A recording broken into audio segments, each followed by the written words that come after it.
Courtney Claghorn, thank you for joining me. Thanks for having me. Courtney, let's start at the beginning. 13 years, 14 years ago, Yeah, I, 2010. I don't like to count anymore because it makes me feel old. But yeah, late 2010 was the inception of the business. Yeah, you were working in fintech, Mm-hmm. doing spray tans in your apartment. Yep, And then all of a sudden, we ended up with a new business called Sugared and Browns. Tell me how that happened. it's that easy. No, a lot of blood, sweat, and tears. Yeah, I was working at a fintech company right out of college. It was, just after the Great Recession. I mean, we really hadn't come out of it yet fully. And I was just complaining to my then boyfriend, now husband at the time, or boyfriend at the time, uh, how expensive spray tans were in LA and why couldn't I find a reasonably priced spray tan that was of good quality? And I think he just got sick of hearing me complain. And at one point he was like, why don't, you just start a business doing this? And I was like, I can't leave my job. I can't afford that. I don't even know how I would do it. Like, that's crazy. I was just so happy to have a job. I had a lot of friends that were unemployed, recent college grads in that era, 2009, 2010.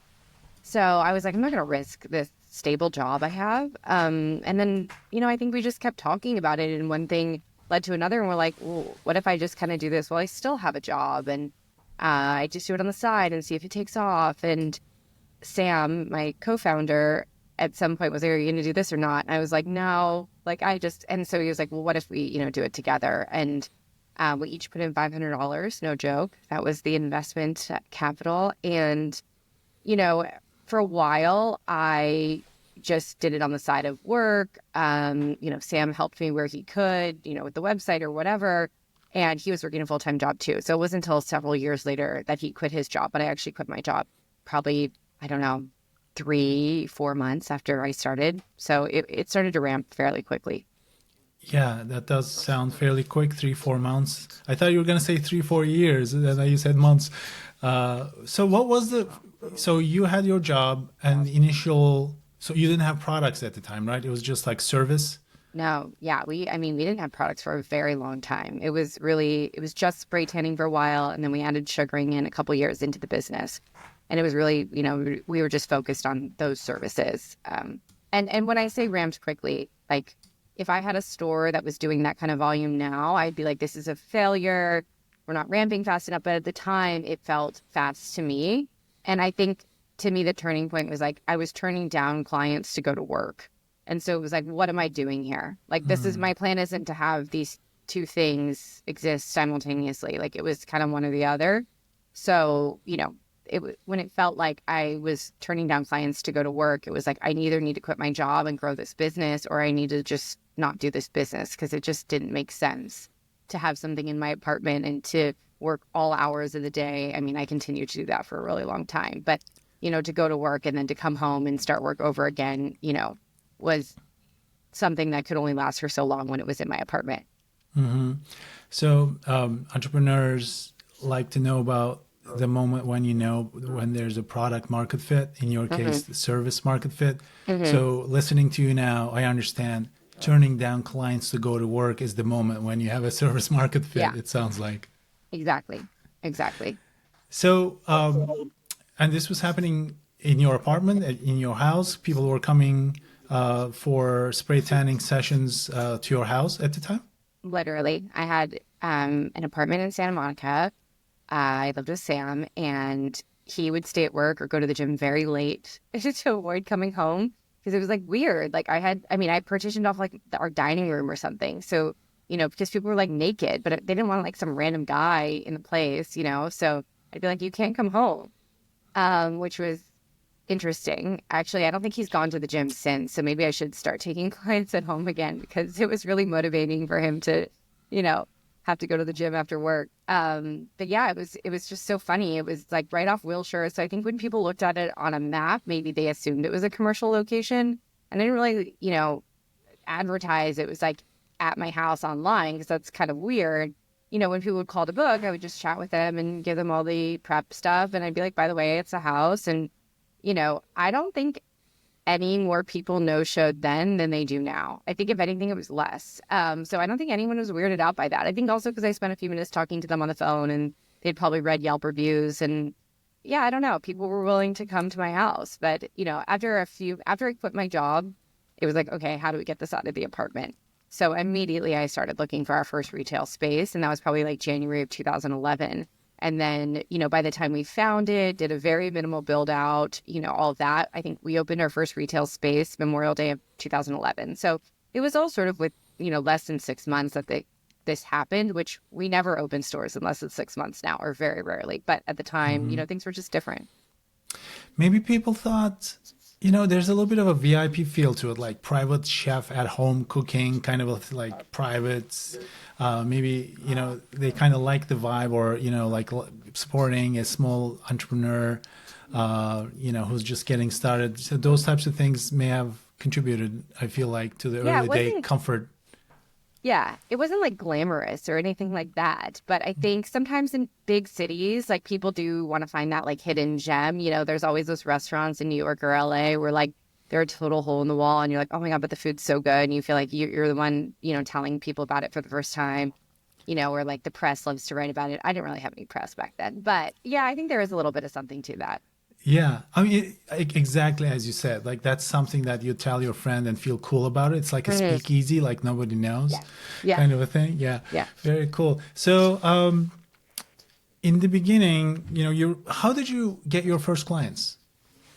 So we had some friends write some fake Yelp reviews because I just felt like we had to be on Yelp and I knew the tans would be good. And I would tan my friends and be like, please. I mean, I guess they weren't fake in the sense that I did give them good tans and I just made them write about it on Yelp. But you have to get the ball rolling somehow.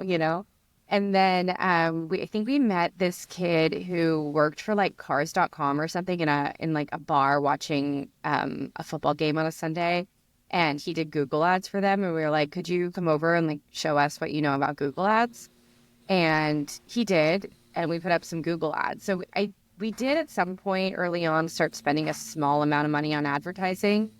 But to my recollection, it wasn't very much. I think maybe we started spending money on ads after we had some people come in organically from Yelp because we were really willing to put in much more than the $500 each at the time. So really beyond that, once we earned back that initial investment, everything we spent was money we had already made and we were just reinvesting. Yeah. So, what were people searching for on Google and Yelp? I think probably largely what they're still searching for now, spray tan near me, airbrush tan, best airbrush tan, Santa Monica, Los Angeles. Yeah, I'd assume our keywords today don't look too different. Yeah, it's interesting because it's a local business, and there's just a lot of interesting types of growth hacks for local business. I think there's a restaurant called Restaurant Near Me is the name of the restaurant or something. You know That's what I great. mean? So, Yeah. like, are there any interesting things that you learned to kind of attract people through Yelp and Google that actually found you without you having to pay kind of like exorbitant advertising to Google? Yeah, I mean, I think that our SEO was probably pretty decent. At first, we were just bronzed. We weren't even sugared and bronzed. So it was bronzedairbrushttanning.com. So I think that probably really helped. And people It's in the finding name, us. right in the name. Yeah. Yeah, yeah. I don't know what else. I think, again, it was just product market fit. The price was right. People would come in once, they'd have a good experience, they'd love their tan, and they told people. And then, we offered a $10 referral credit. We still do to this day. And referrals are still a main source of new clients. So, we've always relied on people sort of just enjoying the service and telling their friends about it. So I talked to two kinds of founders. One kind is people who are experts in a field and then kind of pursue it and start a business, like, a scientist and PhD starts like a supplement company very related to their research. And I'm like, okay, that's awesome. Yeah. But the second kind is when people have an interest in something, but not necessarily an experience in that area. Then they go and start something. Then they need to learn a lot of stuff to kind of like close the gap.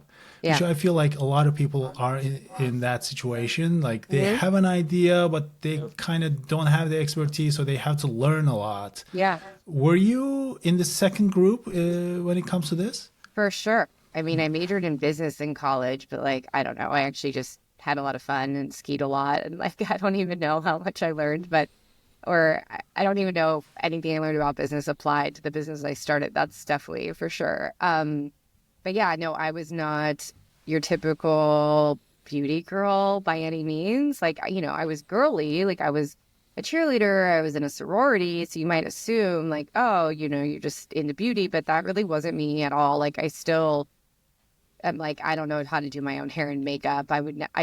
Can't paint my own nails. Like it wasn't, I'm not really a DIY person or like good with like crafts with my hands. So it wasn't something that felt natural to me like at all. So I did just have to learn how to do it and learn, a lot about it, which I think is, fairly, I always say to people, at work, I'm like, we're not running SpaceX. Let's keep things simple. I think a lot of people are probably in the second group that you talked about. Like, yes, there are definitely businesses where you need to know a lot about that trade. If you're a physician and you're opening your own practice or whatever. But there's so many people who start businesses like I do, where it's just, think about every, pizza shop that was ever opened, like most businesses, I would say, are the second half, or at least I think. So, for our listeners who may be thinking that, who may not be familiar with Sugared and Bronzed, and who may be thinking, oh, like this kind of became from an at-home operation to a one location, let's quickly fast forward and remind everybody that we're talking about 30 plus locations in several states right now. And now let's immediately rewind back to the early days and kind of talk about the journey to get there. So how do we go from apartment servicing to, okay, now something is happening, this thing is growing, it's going to have legs, and I feel it now? When did you have that feeling in your stomach? I mean, I think I quit my job when I had that feeling. That was sort of a big moment. And then, really signing a commercial lease was a big moment because I think it was the shortest lease we could possibly sign, which I think, was like 5 years. Because normally now we sign 10 years and a 10-year option. But back then it was like, oh my gosh, that felt like such a commitment at the age of, 23, 24. And so signing that lease and really committing to paying rent outside of the rent I needed to pay to live was pretty scary. It was like, okay, how many clients do I need just to pay this rent that doesn't go towards anything else How in my many? life? So how many clients did you need to pay the rent for your first actual location per Oh my month? God, what was the rent? Like 100? I think I probably needed, I 50, oh God, I can't even remember back then, but I think it was probably like 50 clients. 50. How much were you charging them per session? It was $35 in the apartment and for the standard tan and 45 for the express. And then when we moved into the first retail spot, we changed to 39 for the standard and 49 for the express. So we just increased the price by a few dollars. So we're thinking about like a couple $1,000s a month type of a rent situation to kind of pay it off. So the products that you were using at the time, which when you didn't have your own line, how did you find them? Where were you getting them? Were they kind of stuff that you can buy off regular stores, or were they kind of like industrial grade that you had to order from places that people don't know about? Yeah, so the original location we had, really like airbrush tanning machines, which are like HVLP machines that you can buy from a decent amount of places.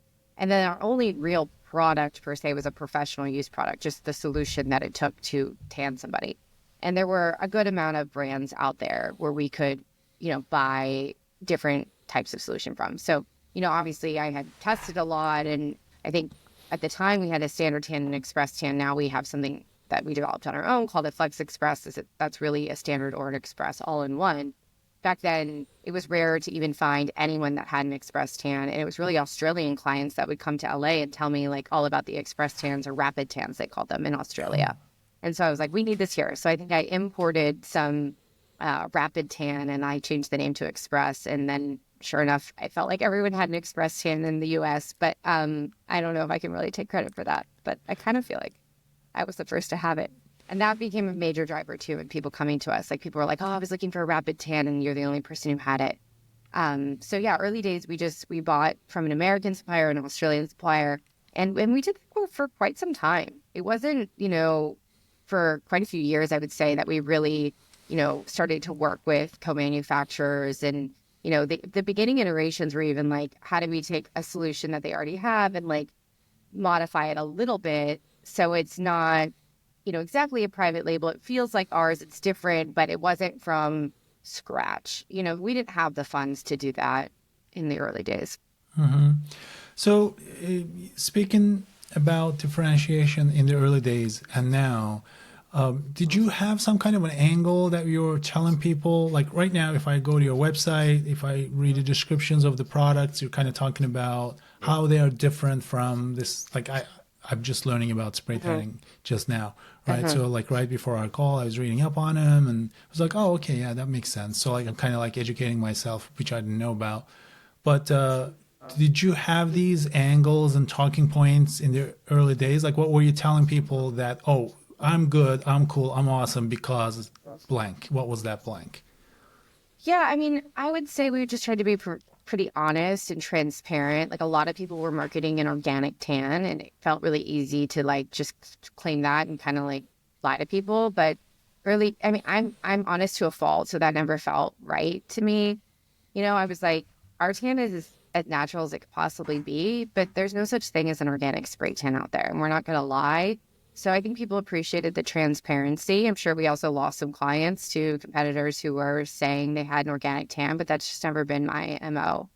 And I think the quality is just what we stood behind. It's going to be a comfortable experience. It's going to be something that you enjoy going to almost. Like everyone who's going to be, who might tan you, anyone that we hire is really friendly and is going to make you feel really comfortable. And, I think that there's only so many things you can say on a website to make that seem true. I think that, we just had to have a sophisticated web presence. And surprisingly, back in 2011 or whenever, so many people did not. I mean, a lot of the big retailers did, but a lot of these smaller mom and pop shops didn't. So the amount of people that came in and were just like, oh my God, you have the nicest website. It was so easy to use. And I was like, I don't know why Like every website. booking or something like that, like booking Yeah, tools booking. and I don't even, we widgets. Yeah. didn't even have online booking early Mm. days. But it was still just an easy to use experience. We had Google Voice, so you could text us or call us, which I think a lot of people appreciated. And we were just coming at it from a different angle. I think a lot of people start businesses and look at what is out there, and try to like maybe copy some of those things. And for us, we've always just, even though it sounds silly with something like beauty, we've always embraced first principles thinking of like, how can we do this the best way possible and think about it in our own way from the ground up. And so I've never really looked at competitor websites or anything too much because frankly, I just don't care. I want to just make sure everything we do is really authentic to us and our brand voice. And I don't know, I think it starts to get in your head when you look at competitors and, are you taking their idea or whatnot? That's just never been my thing. Yeah. Well, you're so right. When you said mom and pop shops, sometimes when you're looking for like local service businesses, you Google it, look for the website, and the website is actually their Facebook page or something like that. And I'm just like, it's so rinky-dink. Like, is this a legit operation or what is it? Right? So Yeah. yeah, I think yeah. people felt that sort of, okay, this is a somewhat sophisticated place. And again, like even it was our apartment and then our first store was still very humble beginnings. It was upstairs behind a tree next to a nail salon. So we got some foot traffic that way. It was in a great neighborhood. It's on the same street, just a much larger location on the ground level, but it's on Montana Ave in Santa Monica. And it was not a beautiful build out. We didn't have money for that. I didn't know what I was doing. Again, design is not my forte. I was just running the business. I was just getting clients in the door, making clients happy. How do we get more clients in the door? Like that was just my focus. I had one mode. And I knew at some point I wanted to have beautiful stories and whatnot, but I knew it wasn't a possibility at the time. So it had to still feel sophisticated in a way that we just felt competent. I think people got a sense of competency from our website. And then when they came in, even though, there were these beautiful brands that had raised money early on that were popping up, right around us and the same time as us, like Dry Bar or whatnot, these same clients were walking into Dry Bar and getting a blowout, but also, they were in this beautiful space. And for us, we just really couldn't compete with that. We were bootstrapping. So I think they just had to feel like at the end of the day, their service was going to be great. And, that's what they were there for.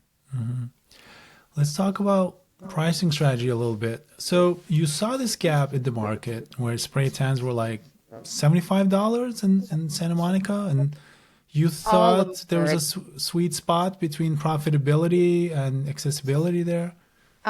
There was a place on Montana Ave that is no longer there that I believe at the time was like 110 for a tan. And again, this is over a decade ago. So when we're looking at inflation, that's quite a bit. Yeah. And then other places, some were like 75, but it was like a machine that sprayed you like a tanning booth, like a Mystic. It, I mean, it was hard to find a quality tan that was done by a person that wasn't $100+, which just felt wild because I think when I was in school in Boulder, when I would need a tan for, a sorority formal or whatever, I was paying like $30. And you could say, okay, the price of living in LA is more expensive, but like, how do we go from 30 to like 110? Like that felt too big.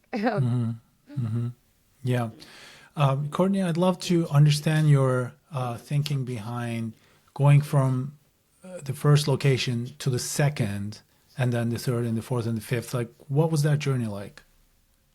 Yeah, I mean, truth be told, the second and third locations were loose family franchises. And so that was just us being very naive and being like, oh, the business will look bigger. And it's a crazy long story that I won't bore you with. But the family that started those franchises are for many years ago, we wrapped up those franchises into the corporate, entity, and we don't have any franchises. And both those family members still work for the business full time.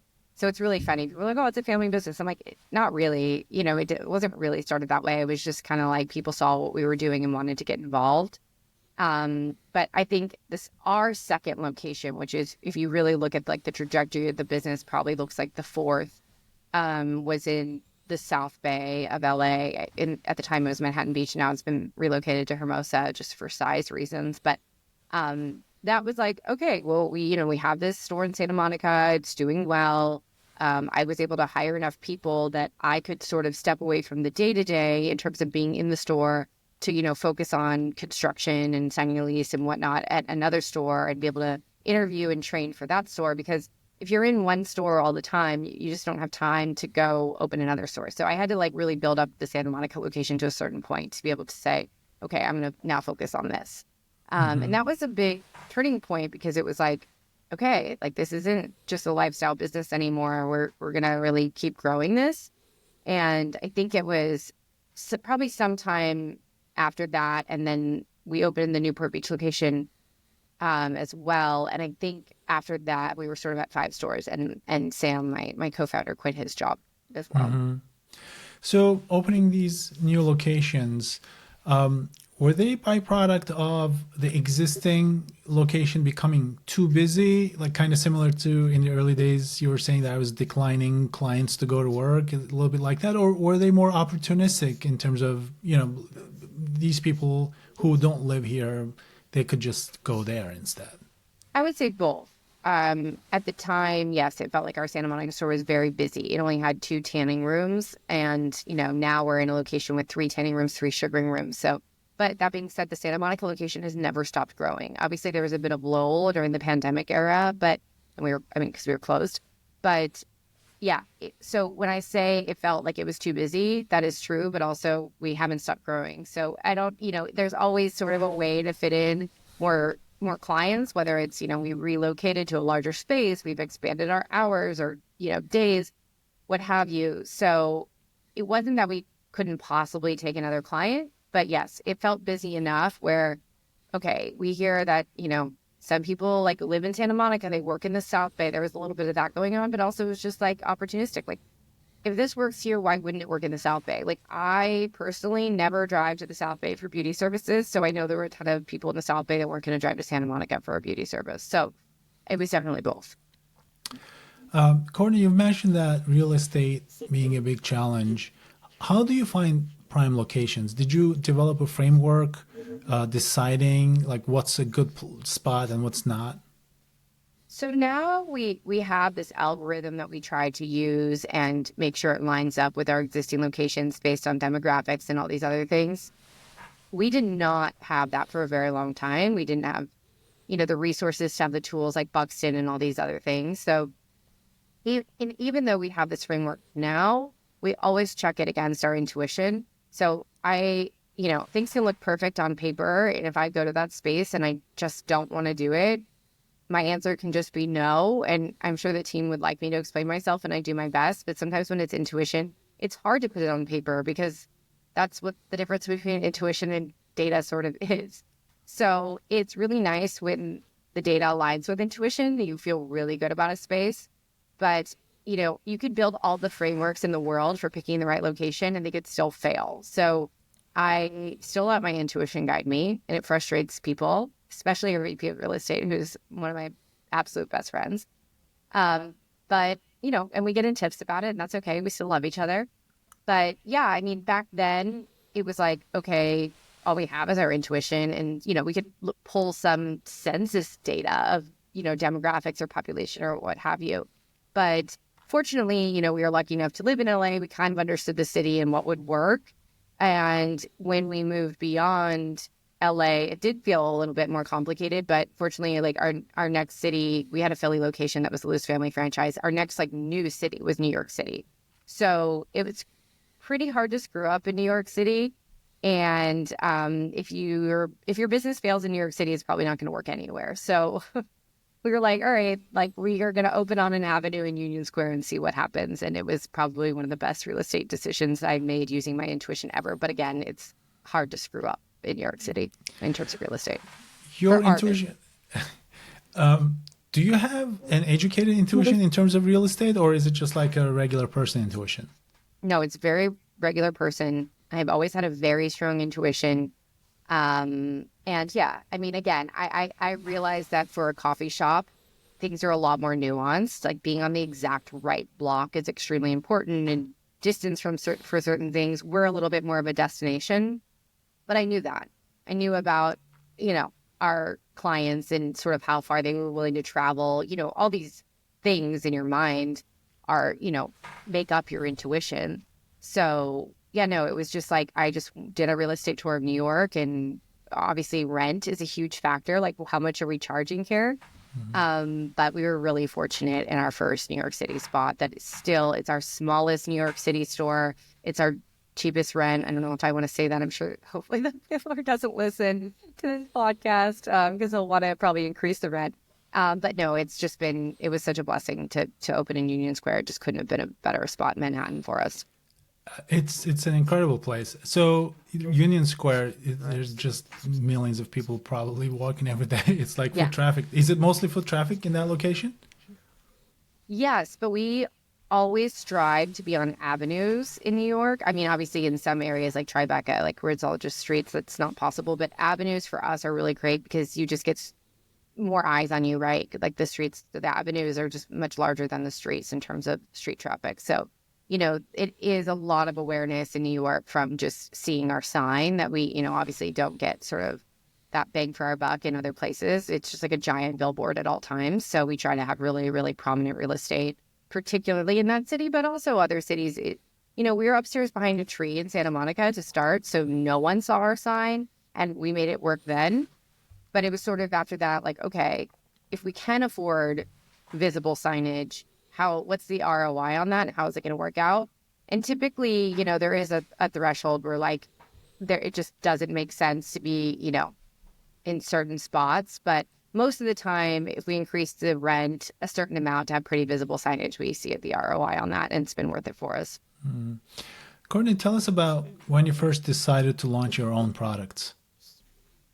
Yeah, I mean, that's definitely been a side hustle, if you will, for a while. It was private label products initially, and just never put a lot of focus on it.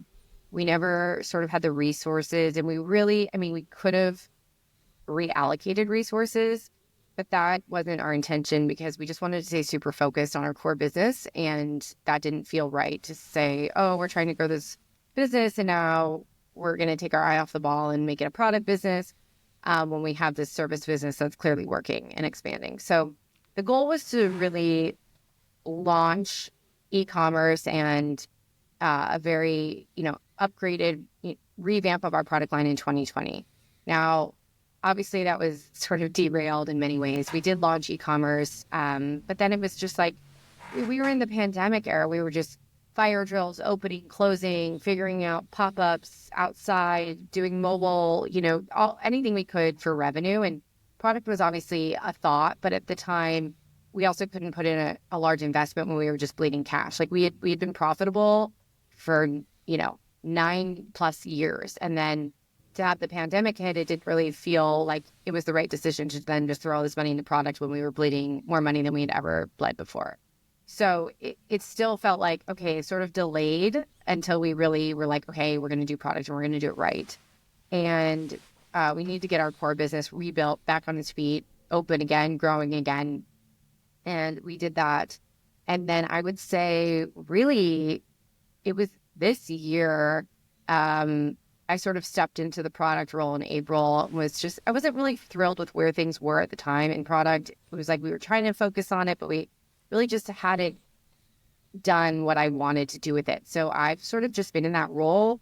We just did the first phase of our relaunch that I feel really proud about. It's the first time I felt really proud about our products and the way they look and feel and just everything about them. Even some of our tried and true products that just have little upgrades to the actual formula, but then like the box and the packaging is just 10 times better than what it was. So we did that initial launch about a month ago, and then the other half of the new products will roll out in 2025. And we're all in on product now. We couldn't be more excited about it. We feel like we really have the resources to focus on both our core business and being a product business, and to really become a national brand. I think we need to do both in the space that we're in. What's the revenue split between the services and the products right now, and where do you want it to be in the next few years, like split wise? It's still dramatically, service based by a long shot. Like 95-5 or something like that? I'm not allowed to share specifically, but we do have, just because we have, private equity partners and certain, I need to get approvals for certain things, but it is still very much a service business. I will tell you that, but I think things will change. I know they will, because we have this really amazing product line now.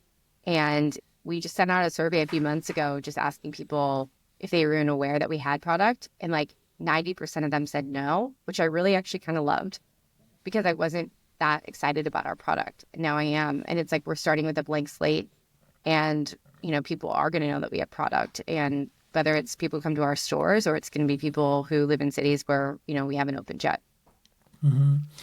Courtney, what were some of the marketing channels that were working for you in the past few years, and what's going to be your focus for marketing next year? So, marketing channels, obviously digital has always been a big strategy, whether it's, the platforms have changed. When we started the business, Facebook didn't have an advertising platform, and Instagram didn't exist. So we've really come a long way, because obviously, we do spend a lot of dollars on Meta. Google's always been there, but now it's like TikTok's there too. So just, we always try to stay current on digital, and we're always tinkering and seeing what works, and the platforms are always changing, and we're always learning. So that's always been a huge part of the business, and I'd imagine will continue to be. Obviously, referrals, like I mentioned, are a huge driver of new clients. Our real estate is now a huge driver of new clients.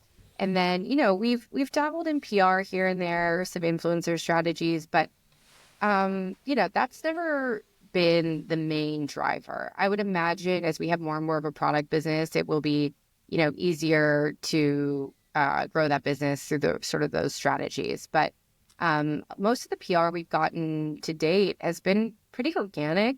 We have had PR agencies here and there that have definitely helped, but, like when Real Housewives of New York were talking about us a couple weeks ago, that wasn't through anything except for them just talking about us. So those sort of moments are always exciting when people it's natural PR too. With the new product line coming up next year, for the creator influencers who are listening and watching, what would you be looking for when you want to collab with creators for your products in the future? Yeah, we get a lot of inbound requests from influencers or people who just are posting about us daily, which is lovely. We always love when people are sharing their experience.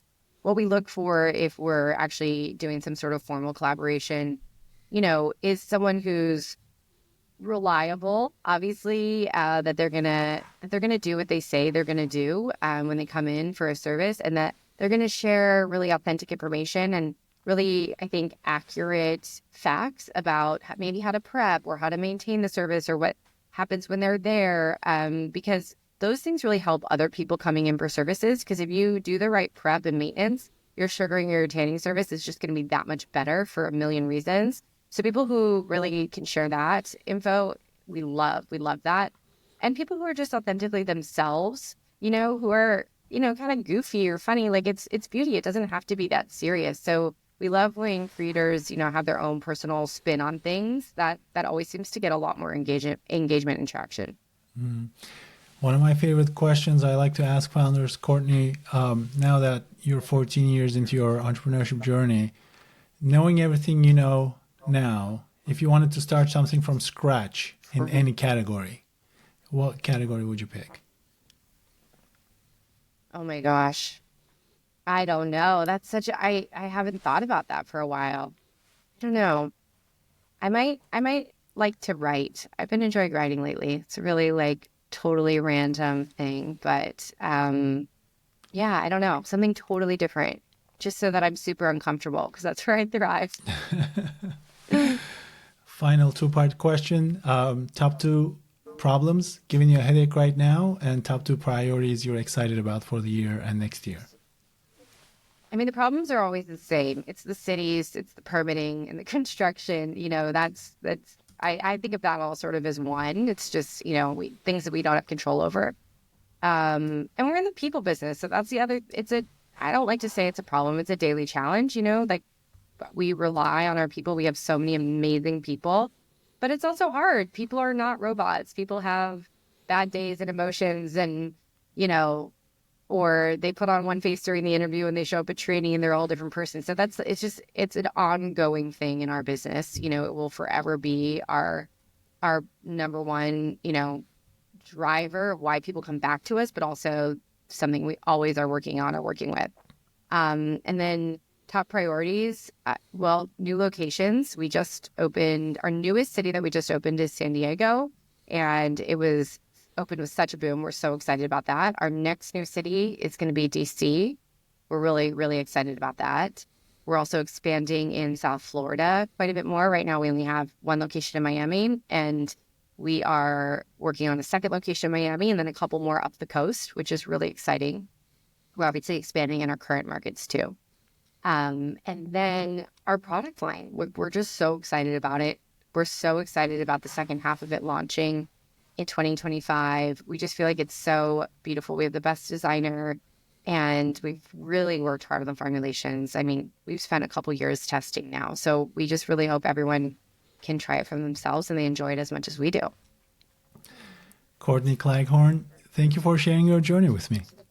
Thank you so much for having me.